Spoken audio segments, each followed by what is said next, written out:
গভীর চক্রান্তের শিকার হতে হচ্ছে হামাস। সময়ের তুমুল জনপ্রিয় ও কার্যকারী এই ইসলামী সংগঠনটিকে কোণঠাসা করতে স্বয়ং ফিলিস্তিনি সরকারই হাত মিলিয়েছে আমেরিকার সাথে। কি বিশ্বাস হচ্ছে না? তাহলে এই ভিডিওটি আপনার জন্যই। পুরো বিষয়টা পরিষ্কারভাবে বোঝার জন্য ভিডিওটি কোনোরকম টানাটানি না করে পুরো মনোযোগ সহকারে শেষ পর্যন্ত দেখতে থাকুন। ইসরায়েল অধিকৃত পশ্চিম তীর, মিশর এবং জর্ডানে তার 3 দিনের সফর শেষ করে দেশে ফিরে যাওয়ার কথা রয়েছে মার্কিন পররাষ্ট্রমন্ত্রী অ্যান্টনি ব্লিনকেনের। দায়িত্ব নেওয়ার পর তার প্রথম মধ্যপ্রাচ্য সফরে গিয়ে ব্লিনকেন খোলাসা করেছেন যে শান্তি আলোচনা নয়, বরঞ্চ তার এই সফরের মুখ্য উদ্দেশ্য হল হামাস ও ইসরায়েলের মধ্যে যুদ্ধবিরোধী চুক্তির দীর্ঘমেয়াদ নিশ্চিত করা। সাংবাদিক ও বিশ্লেষকরা বলছেন, বাইডেন প্রশাসন মনে করছে যে স্থবির হয়ে পড়া শান্তি আলোচনা শুরু করতে স্থিতিশীলতা জরুরি এবং তা নিশ্চিত করতে ব্লিনকেন জেরুজালেম, রামাল্লা এবং কায়রোতে প্রকাশ্যে ও গোপনে তার পরিকল্পনা এবং বিভিন্ন পক্ষের জন্য শর্তগুলো তুলে ধরেছেন। প্রকাশ্যে তিনি যেটা বারবার বলেছেন তা হল যুক্তরাষ্ট্রের গাজার পুনর্গঠনে এবং ক্ষতিগ্রস্ত ফিলিস্তিনিদের পুনর্বাসনে পয়সা দেবে, কিন্তু তা থেকে হামাস কোনোভাবে লাভবান হতে পারবে না। অর্থাৎ ওই টাকা যেন হামাসের হাতে না যায়। এর জবাবে হামাস কি বলেছে তা জানাবো ভিডিওটির শেষের দিকে। আপাতত এই আলোচনা শেষ করি। হামাসের হাতে পয়সা না যাওয়া ছাড়াও ব্লিনকেন স্পষ্ট করেছেন যে প্রেসিডেন্ট ট্রাম্পের 4 বছরে যেভাবে ফিলিস্তিনি প্রশাসনকে অব্যাহতভাবে অবজ্ঞা করা হয়েছে, দুর্বল করা হয়েছে, তার পরিবর্তন চায় যুক্তরাষ্ট্র। তারই প্রমাণ দিতে অধিকৃত পশ্চিম তীরের শহর রামাল্লাতে ফিলিস্তিনি কর্তৃপক্ষের প্রেসিডেন্ট মাহমুদ আব্বাসের সাথে বৈঠকের পর মার্কিন পররাষ্ট্রমন্ত্রী ঘোষণা দেন যে পূর্ব জেরুজালেমে ফিলিস্তিনিদের জন্য মার্কিন যে কনসুলেট ট্রাম্প বন্ধ করে দিয়েছিলেন তা আবার খোলা হবে। সে সাথে ওয়াশিংটনে ফিলিস্তিনি মুক্তি সংস্থার অফিস খুলে দেওয়া হবে, এমন ঘোষণাও দেন ব্লিনকেন।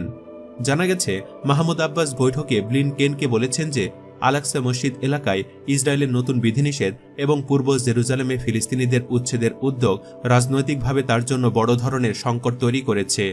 এগুলো বন্ধ করতে ইসরায়েলের ওপর চাপ তৈরি করতে অনুরোধ করেছেন তিনি। জেরুজালেমে ইসরায়েলি প্রধানমন্ত্রী নেতানিয়াহুর সাথে যৌথ সংবাদ সম্মেলনে ব্লিনকেন ফিলিস্তিনিদের নিরাপত্তা এবং সমান মর্যাদা পাওয়ার অধিকারের কথা বলেছেন। রামাল্লায় মাহমুদ আব্বাসের সাথে বৈঠকের পর তিনি বলেছেন যে ফিলিস্তিনি আশা আকাঙ্ক্ষা পূরণে আমেরিকা প্রতিশ্রুতিবদ্ধ। এখানে এসে একটু থামতে চাই। ভাইরে, হঠাৎ করে আমেরিকার এত দরদ উতলে পড়ছে কেন ফিলিস্তিনের জন্য? মুসলিমদের জন্য এত ভালোবাসা তো আগে দেখিনি।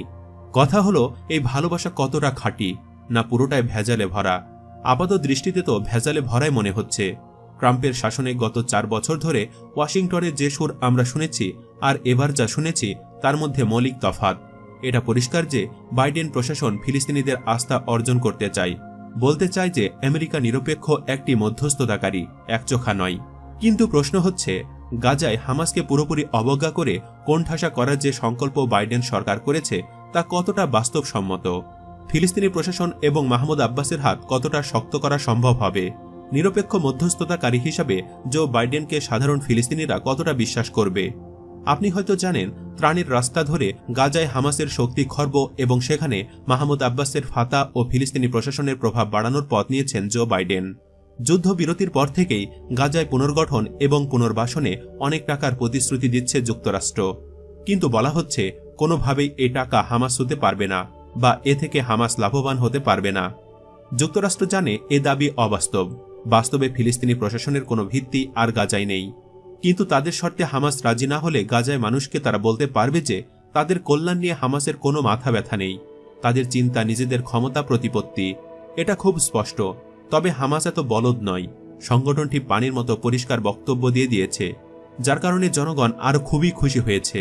হামাস জানিয়েছে তারা কাউকে গাজায় সহায় করতে বাধা দিবে না।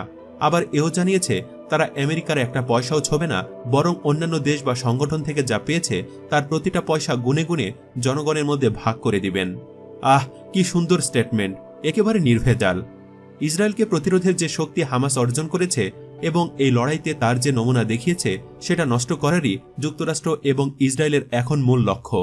ফিলিস্তিনিরা এখন আমেরিকাকে একবারে বিশ্বাস করে না। বাইডেনকেও তারা ইসরায়েলের সমর্থক হিসাবে দেখে। তারা ভয় পাচ্ছে হামাসের শক্তি খর্ব করতে ত্রাণকে কৌশল হিসাবে নেওয়ার পরিকল্পনা করছে আমেরিকা।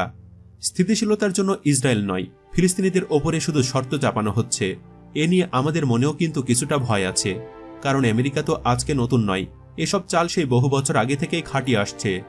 আমেরিকার কাজ হলো যে কোনো দেশে সাহায্যের কথা বলে প্রবেশ করে গোয়েন্দা নজরদারির মাধ্যমে সরকার ও বিরোধী দলের মধ্যে ভুল বোঝাবুঝি সৃষ্টি করে নিজেরা ফায়দা হাসিল করে।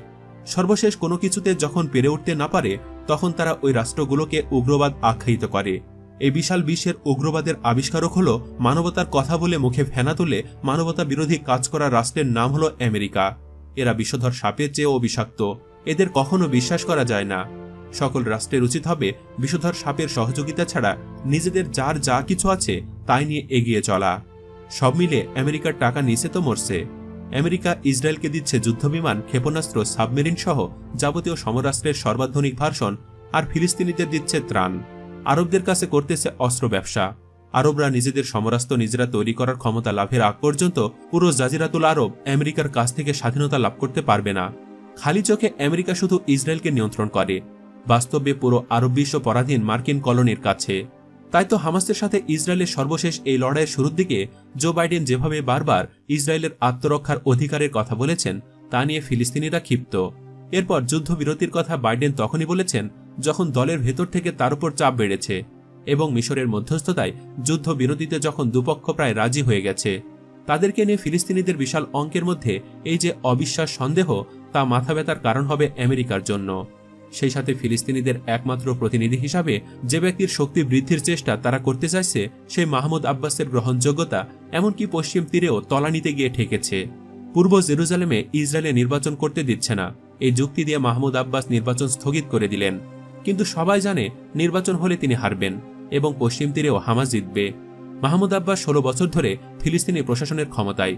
এই সময় পশ্চিম তীরের ফিলিস্তিনিরা দেখেছে যে দিনকে দিন ইহুদি বসতি বাড়ছে এবং তাদের জায়গা কমছে। সেই সাথে ক্ষমতা আঁকড়ে থাকা এবং তার প্রশাসনের বিরুদ্ধে বিস্তর দুর্নীতির অভিযোগের কারণে আব্বাসের সমর্থন ক্রমাগত কমছে। বিপরীতে সাধারণ ফিলিস্তিনিদের কাছে হামাসের গ্রহণযোগ্যতা নিঃসন্দেহে অনেক বেড়েছে। যুদ্ধবিরতির ঘোষণার পর আল-আকসা চত্বরে ফিলিস্তিনিদের উল্লাসে হামাসের একাধিক পতাকা দেখা গেছে। হামাসকে প্রশংসা করে স্লোগান দেওয়া হয়েছে, অথচ সেখানে মাহমুদ আব্বাসের ফাতা দলের কোনো পতাকা দেখা যায়নি। মাহমুদ আব্বাস একটি কলা গাছের মতো। মাহমুদ আব্বাসকে ইসরায়েল ও অন্যান্য কিছু দেশ ব্যবহার করে যাচ্ছে। সে ব্যক্তি পুতুলের মতো। মাহমুদ আব্বাসকে ফিলিস্তিনের জনগণ পছন্দ করে না, একমাত্র হালুয়া রুটি খাওয়ার জন্য আছে। আগুন লাগছে চকবাজার আর ওনারা পানি ঢালবে কাউরান বাজার। এটা অনেক পুরনো টেকনিক। গৃহপালিত আব্বাসের পিছে আমেরিকানদের অর্থ ব্যয় এখন আর আগের মতো ফলপ্রসূ হবে না। এক কাতারের অর্থায়নে অবরুদ্ধ অবস্থায় টিকে আছে হামাস। আর এখন শুধু কাতার নয়, বহু দেশের সমর্থন ও সহযোগিতা পাবে হামাস। আর হামাসের জনপ্রিয়তা ও বিশ্বাসযোগ্যতা বেড়েই চলেছে। হামাস বিরোধীরাই কোণঠাসা হবে। হামাস বিরোধীরা কাতারের বিরুদ্ধে অবরোধ দিয়ে আবার লেজ গুটিয়ে ফেলেছে। অপরদিকে হামাসপন্থী কাতার আরও শক্তিশালী হয়েছে। আমার কথা হলো, আগে ঘরের শত্রু বিভীষণকে সরাতে হবে, তারপর না হয় বাহিরের শত্রুর দিকে নজর দেওয়া যাবে।